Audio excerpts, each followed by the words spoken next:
Les essentiels du Sénat. Comment remettre la SNCF sur les rails? En 2020, SNCF Voyageurs a vu sa dette exploser de plus de 80%.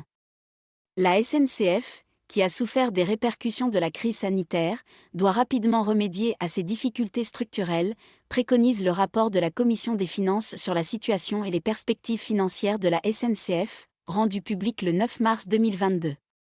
Les sénateurs Hervé Maurey et Stéphane Sautarel, rapporteurs spéciaux pour les crédits des transports terrestres de la mission Écologie, Développement et Mobilité durable, font état de l'inadéquation entre le modèle économique de la SNCF et les enjeux de développement de la mobilité ferroviaire, en lien avec les engagements climatiques de la France.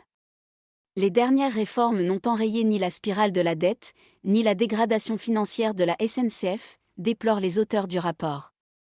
Le modèle économique de la SNCF n'est plus viable. Le mode de financement du gestionnaire d'infrastructures, SNCF Réseau, dépend largement des péages ferroviaires, ce qui le rend vulnérable au choc conjoncturel. Parallèlement, la modernisation des infrastructures n'est ni programmée, ni financée. L'entité SNCF Voyageurs n'est pas suffisamment armée face à la concurrence et pourrait subir une perte structurelle de la clientèle d'affaires dépassant les 20%. Enfin, les sénateurs évaluent à 550 millions d'euros annuels les surcoûts liés à l'organisation du temps de travail et au manque de polyvalence. Alors que les perspectives financières de la SNCF sont donc incertaines, les régions sont de plus en plus mobilisées pour financer le ferroviaire, alertent les sénateurs. La SNCF doit engager une révolution de gouvernance et de performance. Il convient ainsi de réviser les équilibres financiers entre l'État, les régions et la société, dans la perspective de diminuer les péages, font valoir les rapporteurs spéciaux.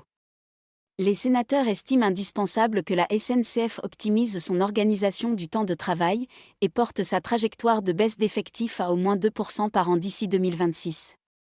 Ils préconisent également de porter au moins à 3,8 milliards d'euros l'effort de régénération annuel d'ici 2030, afin d'assurer le renouvellement du réseau.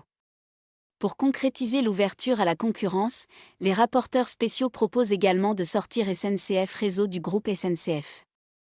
Ils souhaitent aussi que l'État, dans le cadre de sa politique d'aménagement du territoire, renforce son financement des trains d'équilibre du territoire et des petites lignes.